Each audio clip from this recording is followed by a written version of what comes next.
大家好，欢迎来到听书学史。孤独并不一定意味着不幸，你不需要过度害怕孤独。今天要介绍的是钱野龙司教授的《幸福的孤独幸福学博士教你如何将孤独转变为幸福》。最近的调查结果显示，日本各个年龄层的孤独者正在增多，这也成为了新闻热点。人们普遍认为需要拯救那些感到孤独的人。因此，很多关于如何避免孤独的 YouTube 视频和网络文章层出不穷。在这样的背景下，我们需要停下来思考：孤独真的是不幸吗？许多人认为孤独是不好的、不幸的，因此会建议人们结婚、交朋友、扩大社交圈。然而，事实真的是这样吗？在你身边是否有孤独但快乐的人？相反，你可能也会发现，有些人虽然身边被很多人包围，但并不快乐。幸福学的最新研究表明，孤独和不幸之间并不能简单画上等号。换句话说，我们不必过度害怕孤独，孤独中是可以找到幸福的。那么，如何才能实现幸福的孤独呢？今天我们将对此进行详细探讨。希望今天的视频能帮助更多的人走出孤独的束缚。今天我们要介绍的内容包括以下3个方面：第一章，如何获取实现幸福的孤独的心态；第二章，人们为什么害怕孤独；第三章，如何与孤独更好的相处。这些内容都非常重要，请务必完整观看这个视频。现在我们马上开始。首先是第一章，实现幸福的孤独的心态。为了实现幸福的孤独，我们需要学会远离现在和远离自己。这可能有些抽象，让我们一一深入探讨。让我们谈谈如何摆脱对现在的过度关注。所谓现在，可以理解为眼前的事物。许多感到孤独和不幸的人都过于关注眼前的事情，他们只看到当前的孤独，忽略了其他一切。在这种情况下，准备好纸和笔，写下自己过去的经历会有所帮助。逐一记录你的人生经历，这样你会回忆起很多往事。如果觉得人生太长，可以只写下今年的经历。在记录的过程中，你会发现自己经历过各种各样的事情，不仅有不幸，也有许多美好的时刻。请不要只凭空想象，而要认真地写下来。通过这样做，你可以从当前的困境中解脱出来，客观地看待自己。过于专注于眼前的痛苦会让人情绪低落，但通过记录你的经历，你可以从外部视角冷静地审视自己。这在心理学中称为原认知。原认知是指人们对自己认知过程的认识和理解，即对自己思维和学习过程的监测和控制。通过锻炼原认知，你将能够摆脱对现在的过度关注。接下来，我们将继续解释如何摆脱自我的束缚。那些认为孤独是不幸的人，往往只关注自己的内心世界，而忽视了外界。他们被自我这个概念所困扰。然而，单纯追求自己幸福的人，常常陷入当下的不幸，难以摆脱痛苦和折磨。这些只关注自己的人，应该尝试将目光转向外部世界。可能有人不清楚该怎么做。在这种情况下，作者建议关注他人，尝试让眼前的人开心。通过将注意力转移到别人身上，专注于让他们感到快乐，你会惊讶地发现自己的心情变得更加轻松。在这一过程中，不要寻求回报，只需专注于让对方感到快乐。研究表明，人类天生从帮助他人中获得满足感。通过这些微小利他的善行，让眼前的人露出笑容，你的孤独感也会得到缓解。只要你有意识地远离现在和自我，你就不会再认为孤独是不幸的。许多认为孤独不幸的人，通常都有一个坏习惯，往往因为被眼前的事情困扰，将注意力过于集中在自己身上，这形成了一种不良的心态习惯，这会导致寂寞、疏远和孤立的痛苦。尝试实践远离当下和远离自我这2种方法吧。在克服了认为孤独是不幸的阶段之后，让我们继续探讨如何在孤独中找到幸福。根据幸福学的观点，实践幸福孤独的人拥有3种主要思维方向：接纳、赞美和放松。首先要掌握的是接纳当前的自己。如果你能做到这一点，你会发现自己距离幸福的孤独更进一步。这3种思维方式并不难掌握，请在今天的视频中学习这些方法。在探讨具体方法之前，让我们先了解如何正面看待独自生活。孤独虽有缺点，但也有许多优点。如果你能意识到独自生活的积极一面，你就能在孤独中找到幸福。例如，单身者可以自行决定一切，无需迎合他人。如果有伴侣的话，做决定就不会那么容易。独自生活的优势在于，你可以随心所欲地去任何地方，想吃什么就吃什么，想看什么就看什么。无论是在国内还是国外，想到就能出发。认为孤独的人无法幸福，这样的信念会阻碍你获得幸福。希望你能在此明确地理解，孤独并不等于不幸。然而，这种观念的转变对那些一直认为孤独是不幸的人来说，可能并不容易。因为将孤独与不幸联系在一起是一种心理习惯，不是那么容易改变的。首先，我们需要理解这些心理习惯的整体，并通过正确的方法进行纠正。那么，为什么我们会将孤独等同于不幸呢？让我们深入探讨这个问题。独自生活被视为负面情绪的原因在于产生了我是孤身一人，我没有可以心灵相通的人，没有人需要我等深层次的消极情绪。这些情感统称为孤独感。孤独与孤独感是不同的。孤独指的是周围人少的状态，而孤独感是个体的感受。即使周围有很多人热闹喧嚣，有时也会感到一种被孤立的孤独感。无论周围人多还是少，感受到被疏远和不被需要的主观感受就是孤独感。事实上，相对于来自独自生活的物理孤独，来自与他人关系的孤独感更为普遍。例如，受到批评或被忽视，孤独感是主观的，因此在相同的环境和情况下会有很大的个体差异。这种个体差异决定了一个人是否能够在保持孤独的状态下获得幸福。有些人长期单身却不会感到孤独，而有些人对单身感到绝望。有些人即使与家人或伴侣同住，表面上看似幸福，但仍被孤独感折磨。这种差异在于你是否感受到孤独感。换句话说，阻碍幸福的不是否独自一人，而是心中潜藏的孤独感。如果孤独感持续时间过长，你可能会放弃接纳自己，失去自信，对事物持悲观态度，最终甚至失去摆脱孤独感的动力，陷入绝望的境地。这种情况最终可能导致自我忽视，失去改善自身环境的意愿，开始过一种不尊重自己的生活。然而，否认自己的孤独感并不是正确的选择。人类天生就害怕孤独，无法逃避孤独。在第2章中，我们将详细探讨这个问题。人类害怕孤独的原因，几乎没有人从未感受到孤独感，因为孤独感是人类生存本能之一。在早期人类开始直立行走的时代，为了躲避肉食动物的攻击，人们只能群居。群居意味着安全，而脱离群体则意味着危险。在这种环境下，为了避免与群体脱节，人们产生了对孤独的恐惧。因此，孤独感是每个人都会经历的情绪。你并不是唯一一个感到孤独的人，你周围可能有人看起来很幸福，似乎生活得很愉快，但实际上却在为孤独而苦恼。此外，日本被认为是一个容易陷入孤独的国家，这可能与遗传基因有关。你听说过幸福荷尔蒙及大脑中的神经递质血清素吗？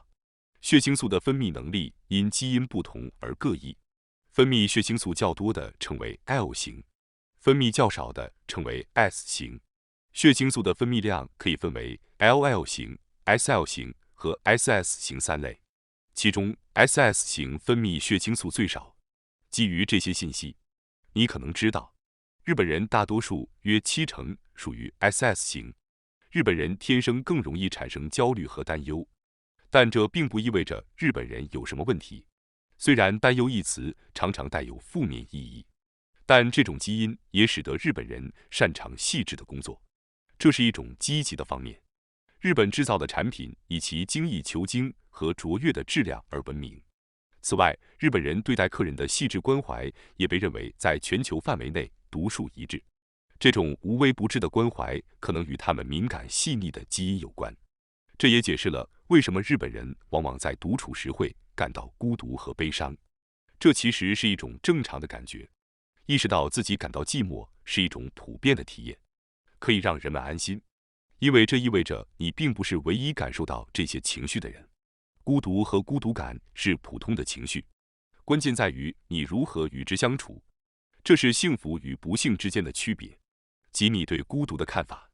正如多次提到的，孤独感是主观的，并且存在个体差异。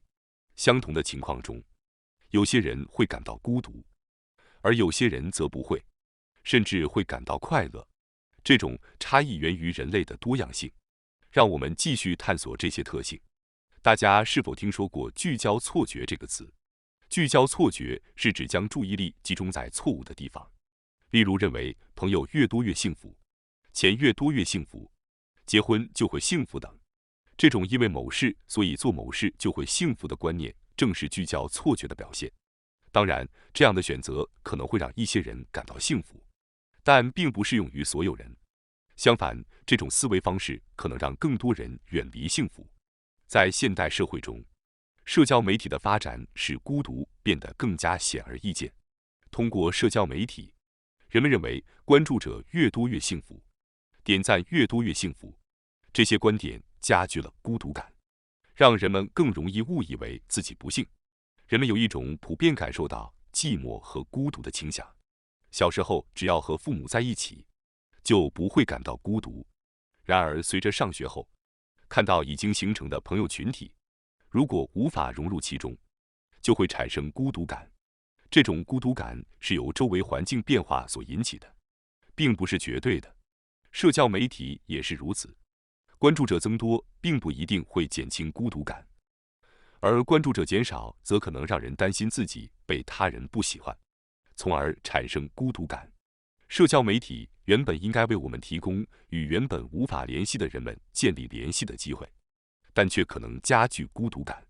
社交媒体的使用方式很重要，通过改变我们对社交媒体的看法和使用方式，可以避免关注者越多越幸福，点赞越多越幸福这种聚焦错觉所带来的孤独感。那么，我们应该如何与孤独相处？在接下来的第3章中，我们将一起学习如何与孤独相处，从而获得幸福的孤独感。首先，你应该理解幸福的含义。为了理解幸福的机制，要了解幸福可以分为持久的幸福和短暂的幸福2种。英国纽卡斯尔大学的心理学家丹尼尔·内特尔提供了一个清晰的视角来解释这个问题。他将幸福划分为地位财富和非地位财富2种。地位财富是通过与他人比较所得、社会地位和财富等外在因素而获得的满足感。这些因素包括收入、社会地位和物质资产等。相反，非地位财富是指健康、自由、爱情和自主性等不需要与他人比较也能获得的内心喜悦。一般来说，地位财富是短暂的。例如，如果收入增加，你可能会因为比周围的人赚得更多而感到高兴。但随着时间推移，你可能会想要更多的收入，甚至觉得现在的收入已经不能带来足够的幸福感。这种基于他人比较的幸福通常难以持久。相反，非地位财富则是持久的幸福。例如，当你对自己能从事自己热爱的工作感到满足时，这种幸福不是通过与他人比较来衡量的，而是你内心的真实感受。只要你认为自己是幸福的，这种幸福就会一直持续下去。换句话说，非地位财富是通过自我评价而获得的幸福，而不是通过与他人比较获得的幸福。在第2章中，我们讨论过，孤独感会因为与他人比较和周围环境而被放大。不与他人比较，可以获得持久的幸福孤独。这并不像听起来那么容易，因为许多人过去常常通过与他人比较来感受到幸福。如果想获得幸福的孤独，你需要关注的是自己，而不是周围的其他人。你知道自己因为什么感到幸福吗？你需要反思自己，找出对你来说能带来非地位财富的因素。为此，你可以尝试一种方法，称为日历圆圈插法。每天结束时，回顾一天的经历。如果你觉得今天是幸福的一天，就在日历上画一个圆圈；如果你觉得今天不幸福，就画一个叉号。如果不确定，那么可以画一个三角形，并简单记录原因。通过坚持这个方法，你会逐渐发现自己在什么事情上感到幸福。许多人似乎知道自己因何感到幸福，但实际上并不清楚。意识到自己如何获得幸福，对于摆脱孤独感非常重要。你可以尝试一下，通过日历圆圈插法的尝试，你会发现自己幸福的原因有很多。你在哪些方面感到幸福呢？当满足什么条件时，你会感到幸福呢？每个人的幸福来源各不相同，但研究表明，那些认为自己与他人联系较少或没有联系的人，如何满足自己的幸福感倾向，已经在第1章中介绍过了。接受、赞美、放松这3个要素是学会认可的关于孤独研究的论文中所分析出的内容。这些是实现幸福孤独的人们所共有的特点。通过培养这3个方面的心态或习惯，你可以获得幸福的孤独。按照接受、赞美、放松的顺序逐步培养，可以更快地获得幸福的孤独。接下来，我们将解释每个要素的含义，以及它们为什么能够有效地缓解孤独感。第一个要素是接受。那些苦恼于孤独的人，往往难以接受真实的自己。这并不是过度的自我意识，恰恰相反，他们更倾向于关注消极的方面，例如负面的想法和对事物理解的迟钝。他们可能过于专注于自己认为是消极的方面。由于日本文化崇尚谦逊，这种倾向在日本人中可能更加普遍。首先要直视真实的自己。获得幸福孤独的第一步是列出自己认为不幸福的事情，意识到这些是消极的心态习惯，并原谅过去苦苦挣扎的自己。当消除不幸的因素后，你才能开始寻找幸福的方法。不要总是关注悲伤的事情，要学会以积极的方式放下执念。这种放下可以帮助你接受自己，从负面状态回归到平静，这就是所谓的接受。第二个要素是赞美，即保持自尊心。在这里，赞美是指赞美自己，这是接受的进一步发展。那些无法摆脱孤独感的人可能没有意识到自己的魅力或特质，他们可能持有错误的信念，认为自己没有魅力才会感到孤独。周围是否有其他人，并不一定与个人魅力成正比。对人际关系不积极，并不意味着缺乏魅力。首先列出你能做的事情，认可自己是一个有趣的人。这种赞美自己可以帮助你建立自信。第三个要素是放松，即保持乐观。孤独的人通常对未来持续孤独的状态感到过度担忧。然而，如果你明白即使孤独也可以通过正确的心态习惯获得幸福，那么你就没有必要对未来感到悲观了。当你能够积极面对任何结果时，幸福的孤独就会离你很近。无论身处何种境地，从接受当下的自己开始，你就能迈向幸福的孤独。即使你觉得很难迅速改变自己的性格，我将从书中介绍的24个关于接受、赞美、放松的练习中，挑选出3个特别容易执行且效果显著的练习。第一个练习是在一天的结束时，让自己感受到幸福。在睡觉前，回顾一天的经历，思考当天发生的美好事情和让你感到快乐的事情，然后带着这些记忆入睡。你可以采用3件好事的方法，即写下当天发生的3件好事，这样可以帮助你保持记录。如果你难以坚持写日记，睡前在脑海中回忆这些事情也可以。理想情况下，你可以回想起一天中3件好事，但如果有困难的话，一天1件也可以。同时，思考明天的乐趣也是值得推荐的做法。通过思考今天发生的美好事情、想做的事情和快乐的事情，你可以带着积极的心态入睡。如果浮现出不好的事情，不必强行排除它们。在回顾一天的同时，试着去寻找好的方面，即使你发现了不好的事情，尽量与好的事情一起反思。这样做可以让你产生自我接纳的感觉。推荐一个连续90天自拍的练习。你可能会觉得连续90天自拍有点自恋，但这是接受自我的重要练习。自我肯定感低的人往往不喜欢拍照，因为他们不喜欢自己在照片中的样子。如果你也是这样的人，我建议你尝试连续90天自拍。虽然这对你来说可能有些困难，我还推荐你尝试拍摄视频，这样你可以更详细地观察自己。为什么自拍可以提高自我肯定感？因为你会逐渐习惯于看到自己的脸，最初可能会觉得不舒服，但坚持每天自拍，你会发现逐渐对照片不再抗拒。接受自己的照片意味着你开始认可自己，这会增强你的自信，并对你的外表和内心产生积极影响。尝试这个练习的人可以比较一下第1天和第90天拍摄的照片，看看自己的面容发生了哪些变化。你会对自己面部表情和气质的变化感到惊讶。你可能觉得 YouTuber 们看起来自我肯定感很高，这或许是因为他们每天拍摄视频并自己观看。第3个练习是通过自我拥抱轻松释放幸福荷尔蒙。自我拥抱是指用双手环抱自己，这是一种舒缓情绪的安慰姿势。在疲劳或心情低落时，给自己一个拥抱非常有效。你可能会对自我拥抱的效果感到惊讶，但科学已经证明，拥抱自己时会释放幸福荷尔蒙。这种荷尔蒙有助于抑制压力和稳定情绪。同时，一边对自己说辛苦了、你很棒、谢谢等话，一边进行自我拥抱，会更加有效。这是一种容易实施的方法，请务必尝试。以上3个方法都在本书中作为培养接受能力的技巧介绍。按照接受、赞美、放松的顺序进行是关键。请首先通过这3个练习来培养接受的感觉。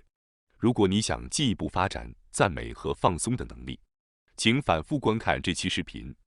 德国哲学家亚瑟·叔本华曾说：“只有在孤独中，人才能成为自己。”因此，不爱孤独的人也无法真正爱上自由，因为人只有在孤独时才是自由的。希望你通过阅读这本书，学会爱上孤独，爱上自己。感谢大家收看今天的节目。如果你喜欢我们分享的内容，记得点赞、订阅并开启小铃铛通知，第一时间获取我们的更新。在下次的节目中，我们将继续为大家分享更多有益的书籍。再次感谢大家的支持，我们下期再见。